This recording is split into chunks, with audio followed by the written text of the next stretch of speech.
أعوذ بالله من الشيطان الرجيم. بسم الله الرحمن الرحيم. الحمد لله رب العالمين، والعاقبة للمتقين، والصلاة والسلام على نبينا محمد وعلى آله وصحابته ومن اتبعهم بإحسان إلى يوم الدين. اللهم لا علم لنا إلا ما علمتنا إنك أنت العليم الحكيم. رب اشرح لي صدري ويسر لي أمري واحلل عقدة من لساني يفقه قولي. alloh taoloning iltifoti bilan tafsirul jalolaynning 170 sura baqaraninki 177 oyatiga keldik. yana estaizu billah. ليس البر أن تولوا وجوهكم قبل المشرق والمغرب ولكن البر من آمن بالله واليوم الآخر والملائكة والكتاب والنبيين وآتى المال على حبه ذوي القربى واليتامى والمساكين وابن السبيل والسائلين في الرقاب وأقام الصلاة وآتى الزكاة والموفون بعهدهم إذا عاهدوا والصابرين في البأساء والضراء وحين البأس أولئك الذين صدقوا وأولئك هم المتقون. Bu ayetninki nazil buluş sebebi kelsek, öz zamanında şu Yahudiler Mağrib taraf qarab namaz o'qiydigan to'q, Nasaralar bo'lsa Mashriq taraf qarab namoz o'qiydigan to'q.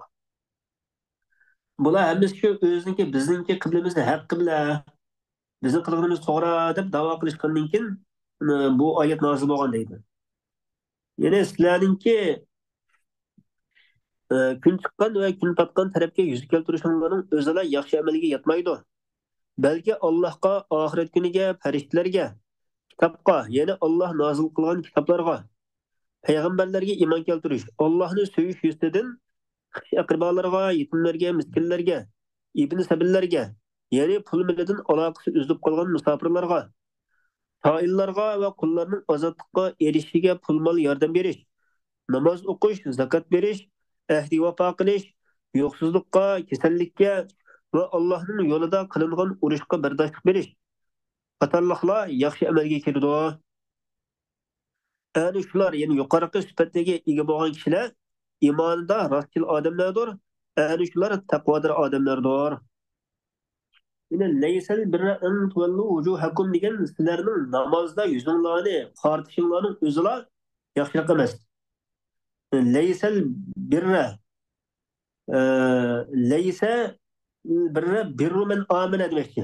Ya'ni sizlarning yaxshilik degan sizlarning mashriq va mag'rib tarafga qarab namoz o'qishinglarla emasdir. deb kelib valakinnal birra men amina billah. Yine bu Yahudi Nasaralarga raddiye berish yusidan nozil bo'lgan. Ular mushtaq deb qaragan vaqtda. Lekin yaxshilik degan zal birri, ya'ni yaxshilik egisi. Yine valakinnal birra yaxshilik degan qanday bo'ladi desa, men amana billah. Yine iymon etgan kishining yaxshiligidir. Birru men amana demakchi. Bu yerda uni demay men amana deb keltirishning o'zilamla mushta Allohga oxirat kuni iymon etgan bundoq mushtaq yaxshi ishlar qilgan odamlarning yaxshiligi haqiqiy yaxshilikdir demakchi. Oyada birruni hazm qilib bunday keltirishi mushu ishlar qilgan odamlar o'zi yaxshilikning o'zi bo'lib ketdi degan ma'noda bir balog'at bor. Yine Allah'a ve ahiret günüge iman etkan, farishtalarga ve kitapka iman etkan, yeni kitaplarga, peygamberlerge iman etkan, müştak kişilerin yaxşılıkı ve mal dünyanın ba'di onu yaxşı görüp durup, yine ala degan ma'a ma'nosida. Yine yaxşı görüp durup mu, mal dünyanın her bir adamga suyumli ekende, tatlıq. Başında turuqluq mal dünyasını yakın urug' tuqqanlarga, yetimlarga, miskinlarga ve ibn sabillarga, ya'ni musofirlarga bergan ve so'rg'uvchilarga, ya'ni talab qiluvchilarga bergan. Ve fir riqobi, ya'ni fakkir riqob demak ekan. Qullarni ozod qilishga pulni sarf qilgan demak. Ya'ni riqob degandan mukotab ve asrlar shuncha kelib turadi. Mukotab degan xo'jayin bilan deyishib, manchilik pul tepib sana bersa meni ozod qilibsan desa ma'qul deb shuni birlikka kelgan holatga qulam. shularninki ozod bo'lishiga pul mol sarf qilganlar, namozni ta'dil arkan bilan ado qilganlar, zakatni berganlar, farz qilingan zakatni berganlar. Uningdan ilgirkisi nafla sadaqa qilib kelgan deydi. Beshida va atil mala ala hubbihi degan bir ya bo'lgan ekan. Onun bilan malning qanday farqi bor desam, va atil zakati degan bu iliqim farz zakatni bildirdi. Oldinqisi u naflini bildirdi demek ekan. Nafl sadaqa. Bunun binaen olimlar arasında ixtilof bor narsa ekan bu. Mal dunyoninki, pul molninki farz zakatdan boshqa ado qilinadigan bir haq bormi desa, ba'zi olimlar shu va'atul mala ala hubbihi deganni dalil qilib turib, bu mol dunyoninki zakatdan boshqa bir haqqi bor, umi shu vojib haqni qatori keladi. Shunga shundaq ehtiyojli odamlarga pul mol qilish, pul mol sarf qilish vojib deb qaragan olimlar ekan. Yana ba'zi olimlar bu va'atul mala ala hubbihi degan farzam u vojib emas, tatavvuni bildirdi, nafl sadaqani bildirdi deb qaraydi ekan. Demak, mol dunyoning zakatini to'liq olganlar bo'lsa, qolgan ishlarga sadaqa qilmagan bo'lsa-mu, balkim gunohkor bo'lmaydi endi. Lekin sadaqa pul molni ko'p sarf qilsa, uning savobi ko'p.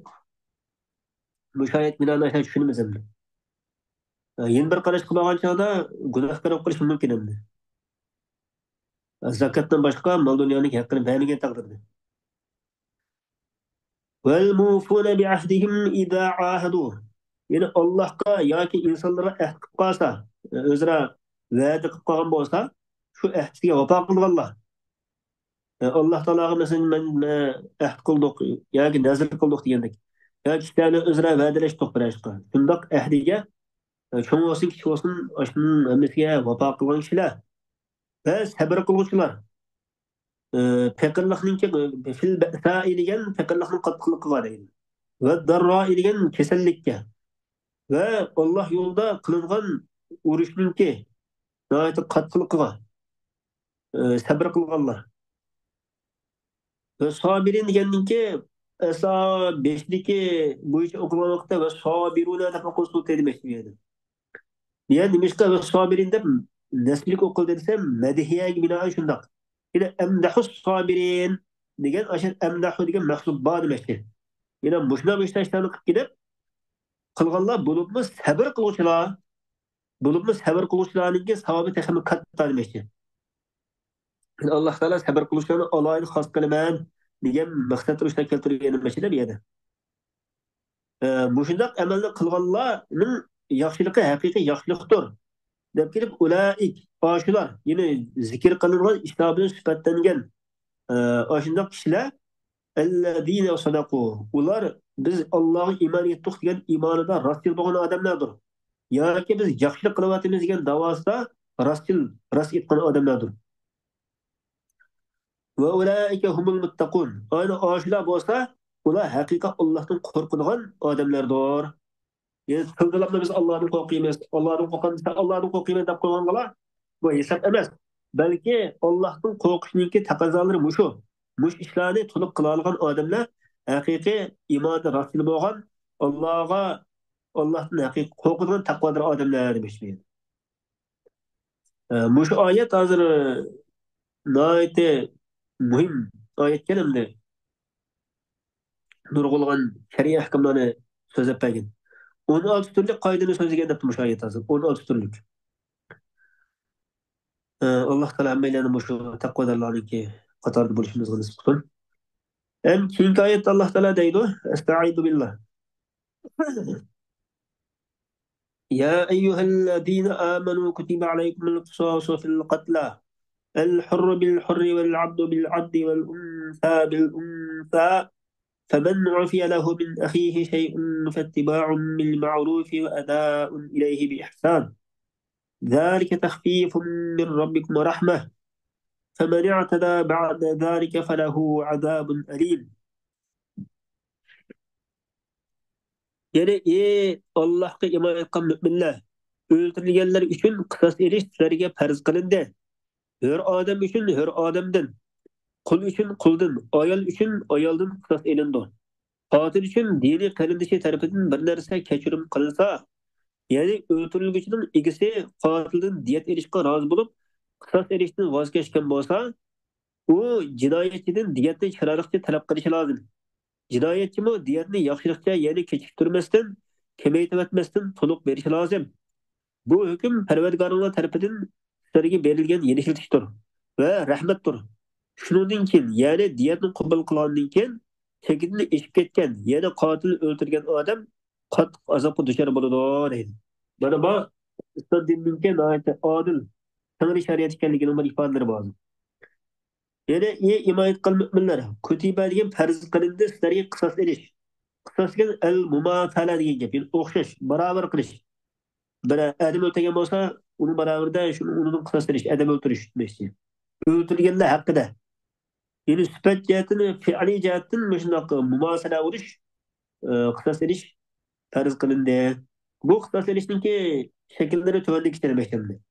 Al hurru o'ltirildi, hur odamning barobariga. O'ltirilmaydi, qulning baravar. Masalan, hur odam qul o'ltirayotgan bo'lsa, u qulning barobariga hur odam o'ltirilmaydi demoqchi. Muayitning hukmi bilan. Vel abdu bil abdi. Kul kulning baravarida o'ltirildi. Ayolning baravarida. Bu yerda ayol kishi o'ltirsa, o'ltirib qo'ysa, qisos elindi degan ma'no chiqdi. Endi er kishi o'ltirib qo'yish degan chaqni o'zida bayon qildi sunnat. Payg'ambar alayhisolamning hadislarida shu bayon qilindiki, er kishi o'ltirildi ayol kishining baravarida. Ayolni o'ltirib qo'ygan bo'lsa, er kishi qotil o'ltirildi, ayol kishi er kishini o'ltirib qo'ygan bo'lsa, shu qotillik qilgan ayol o'ltirildi shuni baravarida demoqchi. Bu yerda e'tibor qilinadi o'xshash bo'lish diniy jihatda. Ya'ni musulmon bilan musulmon bo'lish kerak demoqchi. Ikkita diniy jihatda o'xshash bo'lish kerak. Shunashqa o'ltirilmaydi musulmon, garchi u musulmon qul bo'lgan taqdirda bu kofirning baravarida. Garchi u kofir hur bo'lsin deydi. Yine shu qisos masalasida diniy jihatda mumasala, ya'ni o'xshashlik shart demoqchi ekan bu yerda. Femen ufiye lehu min ahihi. Kimiki afu kılınsa onun için kerindiş taraftan. Yine katil afu kılınsa demişti. Katillardan birisi afu kılıngan olsa kerindiş taraftan. Yine maktul taraftan. Öğütülgen adamınki varisleri. Katilini biz kısaslamayımız hep afu kılatkan olsa şeyun deyen azrak bir nerse. Çünkü terk etildi kısaslanış onundur. Bir yerde şeyun degende negir keltirish qisosning saqlab ketilganligini afu qilish bilan. Yani afu qilib o'tish bilan qisosning saqlab ketilganligini ifodalaydi. Uning ba'zi afu qilib o'tish bilan bu. Endi bir odamda pochilik bo'lmagan ekan, u masalan qotilni afu qilib o'tdim deb bu mirosxo'rlarniki masalan 10 mirosxo'r bo'lsa, 10 mirosxo'rning ichida bir afu qilib qolsa shu hisob demoqchi ekan bu yerda. Hammasini afu qilib o'tish shart emas. Belki biraz afu qilib o'tib qolsa-mu, shu qisos afu qilingan bo'ladi. O'shani diyetga o'tkazadi. Endi ahihi deb zikr qilishda maqtulninki o'ltirilgan odamninki mirosxo'rlarini qarindish tarafdan deb keltirdi. Bunda ahihi deb keltirishda bir hikmat bor edi. U nima desa, afu qilib o'tishga chaqiradigan bir ta'attuf, ko'ngil berish bor edi. Endi nima bo'lmasin, sizlar diniy jihatdan o'zaro qarindosh. Unda bo'lgandan afu qilmasanglar bu yaxshi bo'ladi. Bu ko'ngil bilganlik uningga yestash qilgan hudud demoqchi. Va yana shuni bildirishki, bi annal qatla la yaqta'u ukhuvatal iman. Bu qotillik degan iymoni qarindoshlikni kesib tashlamaydi deydi. Bir odam bu qotillik jinoyat o'tkazib qo'yganlik bilan dindan chiqdi bilan kofir bo'lib ketmaydi. Yerga boshqa o diniy qarindoshlar bilan, islomiy qarindoshlar bilan bo'lgan qarindoshlik munosabat uzib ketmaydi demoqchi. Yuqoridagi ilgirki derslerim nurg'un so'zlab o'tganini tutmasin. Kaboir cho'ng gunohlar musulmonni dindan chiqarib o'tmaydi. Cho'ng gunohlar musulmonni do'zaxda mangu qoldirib qo'yadigan ishlarning jumlasidan emas. Bu ahli sunna va jamoatningki Aqidasi shu hamda. Bir adam qotillik qildi, yo zina qildi, o'g'irlik qildi. İşte çok günahlarni qilgan bo'lsa, lekin iymoni bor ekan, Allohning birlik borligiga, Muhammad alayhisolamning payg'ambarligiga ishonadi ekan, iymoni sog'lom ekan, tavhid e'tiqodining ustida ekan va shu tavhid e'tiqodining ustida o'lib ketibdi. Unda bo'lsa, shu cho'ng gunohlarninki sababi bilan u do'zaxda mangu qolganlarning qatoridan bo'lmaydi. Qiyomat kuni Allohning mashiati ostida bo'ladi. Agar Alloh xolisa fazl marhamatiga deb kechirib o'tar ekan, xolisa uni do'zaxga silib, do'zaxda bir mezgil kuyib, gunohlari tugagandan keyin homila jannat chiqadi ekan. Mana bu ahli sunna va jamoaning aqidasi. Ben bu şartı mubtada deydi. Femen urfiyadaki men o mubtada cümlenin ilgisi yeri kelip şart. Yani kimiki diye mana olgan ekan bu şartni bildirdi. Yoki mavsul abu qilingan kishi degan mana chiqadi demoqchi mavsul bo'lgan chog'da. O'sha bu jumlaning xabari qaysi bo'ldi desa fattiba'un bil ma'ruf. Yine qarindosh tarafdan mirosxo'rlar qotil maqtulninki qarin mirosxo'rlardan birasi qotilni afu qilib o'tgan bo'lsa, u chog'da agishish kerak. Afu qilg'uchiga qotilga agishish vojib bo'ladi. Yine afu qilib o'tgan mirosxo'r, ya'ni yoki masalan shu maqtulninki o'tiriluvchininki mirosxo'rlari qotilning kaynidan da'vo qilib diyatni vaqtida bermasa deb bunda izdisi bo'ladi demoqchi. Seni o'tamay afu qilib o'tdik, undan sonra diyatni bergan deb kayni kirmoqchi bo'ladi demoqchi ekan. Bil ma'rufi yaxshilik bilan. Yaxshilik bilan agar so'ragini uningdan diyatni qo'pollik qilmasdan talab qilsin degan bo'ldi ekan. Bu yerda ittiboni afu qilishning kaynin keltirganligi ifodalaydi u ikkining birisini vojib ekanligini. Ya qisas ilişki tutursan yoki diyet ilişki tutursan. Hem qisas alman hem diyet alman deb turasın bo'lmaydi demoqchi. Shariatning hukmi shu.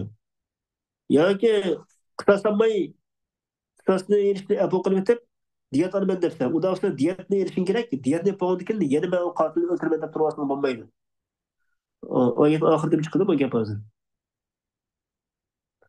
Bu İmam Şafii'ninki ikki so'zning birisi deydi. İkinci so'zi qaysi desa, qisas elish vojib, diyet elish uning o'rnida turdi, uning bedeldir deydi ekan. Agar abu qilib o'tgan bo'lsa, abu qilib o'tib hech narsani atamabdi. Diyetni atamabdi. Majlis diyet versa yengillik qilmagan bo'lsa, o'sha hech nima kelmaydi deydi. Bo'ldi, u diyetmi yo'q, abu anaqa qisasmi yo'q. Bu ashna bo'ladi demoqchi ekan. Ve rujjiha endi ilgili so'z tarjih qilindi deydi İmam Şafii'ninki ilgili so'zi. Ve eda'un ilayhi bi ihsan. Endi o öldürülgüçününki mirasxo'rlari mı kiralıkçı diyetini talep qilib bo'ldi dedik. Endi qotilmi o'zini bilib mirasxo'rlarga maqtulninki mirasxo'rlarga diyetni vaqtida ado qilish kerak deydi. Bi ihsonin. Ya'ni kechiktirmasdan, ziyon topqizmasdan uni vaqtida ado qilish kerak. Yani İslam şeriatida shu adil shariatda ma'lum qisas qotillik jinoyati qator deyilayotgan gap hamda. Hamma ishlar shundoq. Musulmonlar o'zaro muomalalarida hamma ishlarda odil bo'lish kerak. Boshqalarni ziyon topqizmaslik, boshqalarni masalan qarz olgan bo'lsa qaytara olgandek holat bo'lsa vaqtida qaytarish. Boshqa hamma ishlarda musulmonlar o'zaro qarindosh holatda bir-birisi bilan muomala qilish kerak. Allohning qo'rqishini ko'z oldiga qo'yib turib, bu ishda muomala qilish kerak ekan. Zalika ashu yeni mazkur hukm yeni qisas elishning joiz bo'lganligi yoki qisas elishni abu qilib o'tib diyet olsa bo'lganlikdan iborat mushu hukm osonlashtirishdir Parvardigorimlar tarafdan ya'ni sizlarga bir osonlik qilib berganlikdir va rahmatdir. Sizlarga qilgan Allohning rahmati. Yine qanday rahmat bo'ldi desa, Alloh taolo mushuni sizlarga mushaqday bir kangri shariat belgilab berdi. Kangri ahkam belgilab berdi. U ikkisiniki birisini vojib qilib o'tmadi. Çokum mani qilsan deb vojib qilmadi. Mani qilsang bo'ladi, mani qilsang bo'ladi. Lekin ikkisini birisini qilish kerak. Xuddi Yahudiylarga qisas elishni vojib qilgandek, Nasaralarga diyat elishni vojib qilgandek, mundaq qilmadi.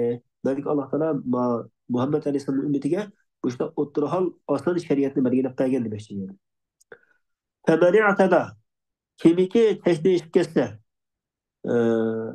qisasni o'qib o'tib diyat elishga rozi bo'lgandan keyin diyat ep bo'lib, yana qotilga zulm qilgan bo'lsa deydi. Diyat ep bo'lib, yana men qotilni o'ltiraman deb turib olgan bo'lsa, qotilni o'ltirgan bo'lsa, shundan keyin uning uchun alamlik azob bordir. Oxiratda do'zax bilan azoblanadigan alamlik qaqshatqich azob bor. Yoki dunyoda uni o'ltiramiz. Diyat ep bo'lgandan keyin yana qotilni o'ltirgan bo'lsa, o'chaqda avi ilgirki maqtulniki merosxo'ri qotil bo'lib qoladi o'chaq. Uni maqtasini o'ldirish to'g'ri keladi. أو في الدنيا بالقتل. ولكم في القصاص حياة يا أولي الألباب لعلكم تتقون. Sizler için kısas erişte hayat ikhbadur. Akıl ilgileri. Hayat ikhbadur diyen bakaun azimun. Çoğun bir kıpkırış var. Büyük bir kıpkırış var. Yani kandak hayat ikhbadur ise çünkü katil eğer bilse özünün öldürdüğünlüğünü.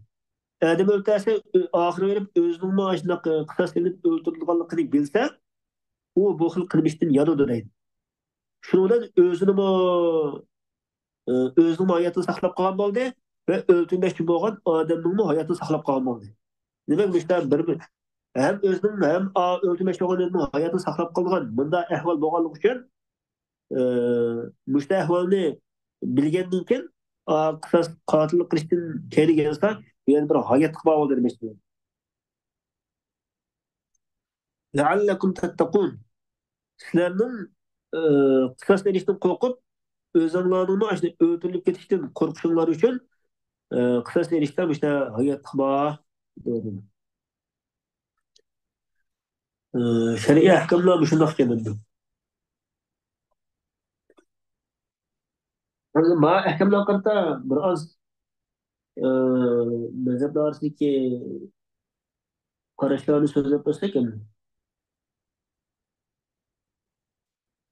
Ama daha da balısı ötürürken başta kısasına ilinmem de o ise bu hafta cumhur alimler kısas ilinmeydi de karaydı ki. Belki diyet elinde o da karaydı. Çünkü daha da balısı ötürürken başta. Çünkü Peygamber Aleyhisselam hadiste şunda kelgende. Peygamber Aleyhisselam diyor ki la yuqadul validu bil veled. Dada balınınki onu balını beraber öldürülmeydi o. Balık öldürülmekten bahsediyor. Öldürülmeydi o da egen meşhur sahih hadis var. Lakin İmam Malik bundan qaramaydi ekan. Hem köp adam mesela 10-20 adam bir adam öldürmekten bolsa, o çağda bunun kısası ki yo'li qanday oldu desa, bunu cumhur olimlarining qarashi ko'p odam bir odamni o'ltirayotgan bo'lsa-mu, u odam o'ldirganlar, qotillar ko'p bo'lsin yoki oz bo'lsin, hammasi o'ldirildi deydi. Saddan zarwa'i degan usul fiqh qoidasiga bo'ysunib turib. Ya'ni jinoyatningki oldini olish. Endi ularni muqtasilib o'ltamasa, texmo qotillik jinoyat ko'payib ketadi jamiyat.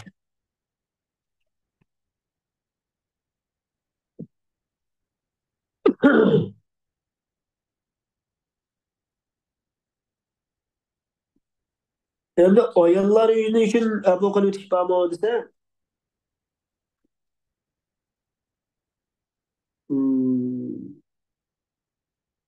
ayollarni qisasini abu qilmas bo'ladi deb qaraydi ekan.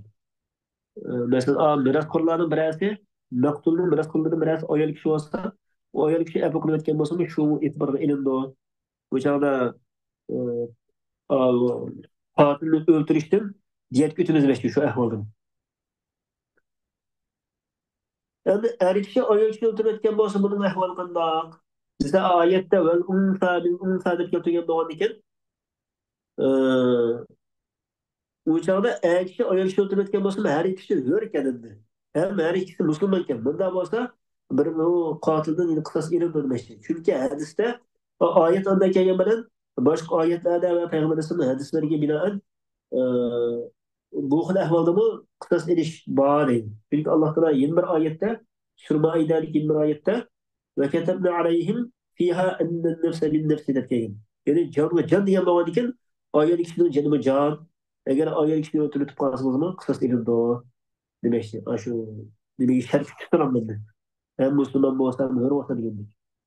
Yine Peygamber Aleyhisselam'ın bir hadiste el muslimune tetekafeu dima'uhum deb kelgan deydi. Müslümanlar ularning qonlari barobar bo'ladi.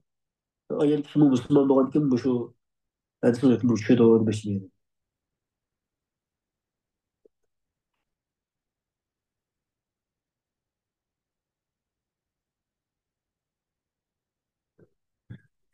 Endi bir odam qulni o'tirayotgan bo'lsa, ya'ni musulmon kofirni o'tirayotgan bo'lsa qanday bo'ladi desa, e, buni jumhur olimlarning qarashida qotil bilan maqulning orasida islom va hurlik jihatda barobar bo'lish shart deb qaraydi ekan. Şulaşka Müslüman kafirninki beraber öldürülmeydi. Müslüman kafirini öldürüp kalmasa Müslümanın kısası ilinmeydi. Ve her adam kul öldürüp kalmasa her adamın kısası ilinmeydi deb qaradi. Deydikin. Lekin Hanefi mezhepninki qarşı bunday emas. Hanefi mezhebi yuqorqisi jumhur olimlari qarshi. Lekin Hanefi mezhebi qarshi undaq emas. Bu ahkamlarni texmi ishkillab bilishni ham fiqh kitoblarga murojaat qilish to'g'ri keladi. Endi Alloh taolo keyingi oyatda deydi: "Estaizu billah كتب عليكم إذا حضر أحدكم الموت إن ترك خيرا الوصية للوالدين والأقربين بالمعروف حقا على المتقين فمن بدله بعدما سمعه فإنما إثمه على الذين يبدلونه إن الله سميع عليم."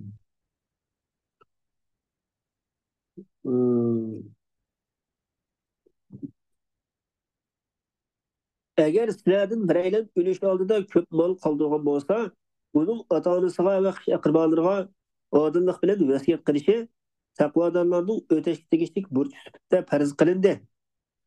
Vasiyetni ağlagandan keyin kimki uni o'zgartib o'tirgan, uning gunohi o'zgartganlarga yuklandi.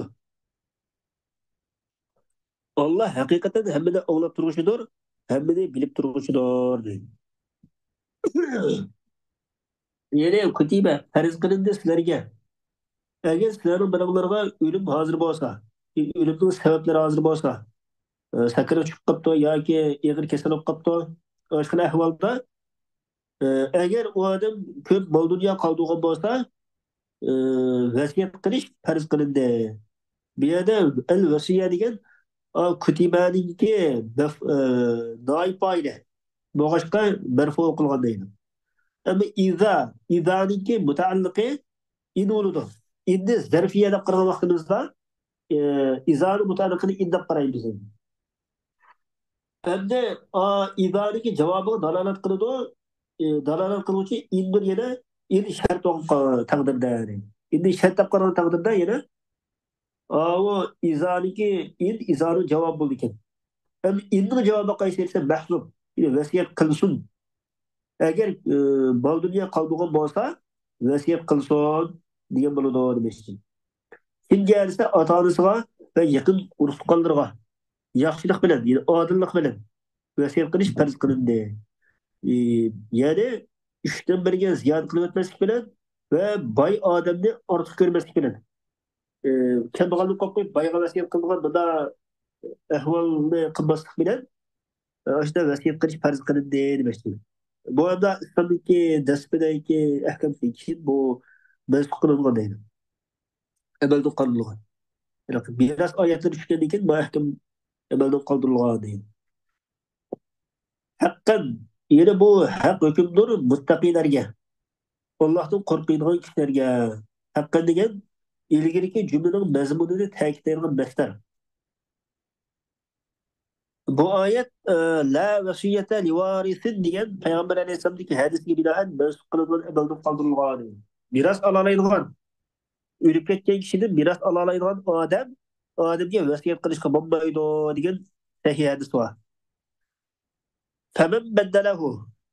Endi kimiki o'zgartirsa, u vasiyatni guvoh tarafdan yoki vasiyat qilinuvchi tarafdan guvohlarning birasi yoki vasiyat qilgan odamlarning birasi Shu vasiyat qilgan odam vasiyat qilib o'lib ketgan kishiniki vasiyatni o'zgartayotgan bo'lsa, uni anglagandan keyin, ya'ni bilgandan keyin deydi. Bu o'zgartayotganning gunohi shuni o'zgartayotgan kishilarga bo'ladi deydi. O'lib ketgan odamga buning jinoyati otilmaydi. Fihi iqomatu zohiri maqomil mudbari degan alallazi alayhim desa buni tamdi. Faman baddalahu ba'dama sami'ahu fa innama ismuhu alayhim desa alayhim deb keltirsa shu o'zgartayotganlarga shuniki gunoh ortildi degan ma'no chiqdi. Lekin zimir keltirmay bu yerda zohir holat keltirdi yana. Endi Alloh taolo shu ahvollarga qarata o'zing bir ism sifatini bayon qilyapti bu yerda. Innalloha samiun alim. Qanday bir ishni qilib qolsanglar, Alloh taolo anglab turg'uchidir. Balki vasiyat qiluvchining so'zini anglab turg'uchidir.